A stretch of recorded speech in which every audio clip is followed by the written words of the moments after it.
And beyond the data points and the statistics, which of course are helpful when you're like in a political debate stage, but when you're talking about the recidivism rate and this feeling of disconnection from your community, is that sort of the pain that you were talking about when you received that letter that you were off the roll? I mean, what sort of psychological impact did that have on you? Yeah, I mean, I think it made me feel like I didn't matter.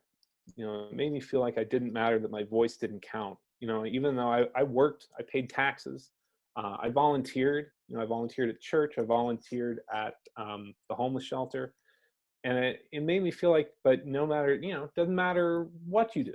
Your voice doesn't matter. You don't have a voice in this community. And it just kind of made me think. It's like, well, then why? Like, if what you tell someone is all that they can ever be as a criminal, then why should they bother trying to be anything other than that? And I mean, that was kind of the question that hung in the back of my head. I guess that ultimately inspired me to try to just focus on that issue in a hopefully helpful way. But yeah, it was painful. I mean, it was painful because like I care about what's going on in my community just as much as anyone else does.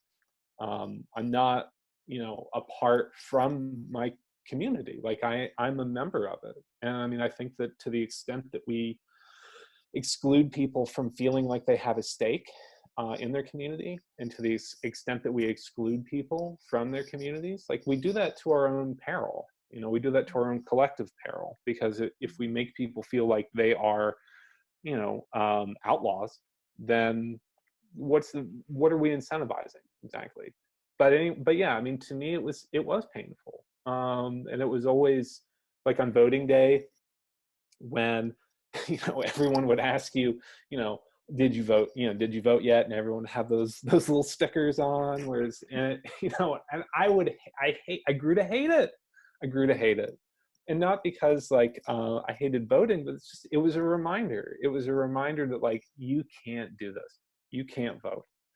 And, people would ask me, have you voted yet? And, first couple of years, I would just, I would say, yeah, I gotta go vote, or just lie and say, yeah, I did go vote. But, later years, I just say, no, I'm convicted of a felony and I can't vote. And people would never really quite know how to respond to that. But yeah, I mean, it was painful. I mean, I think that it was I understand that there are a lot of people who think, oh, it doesn't really matter. Voting doesn't really matter because most people don't vote. But I think there's a difference between not voting, but having the choice, like being able to choose, and not having the choice in the first place. I think there's something, stigmatizing about that, I think.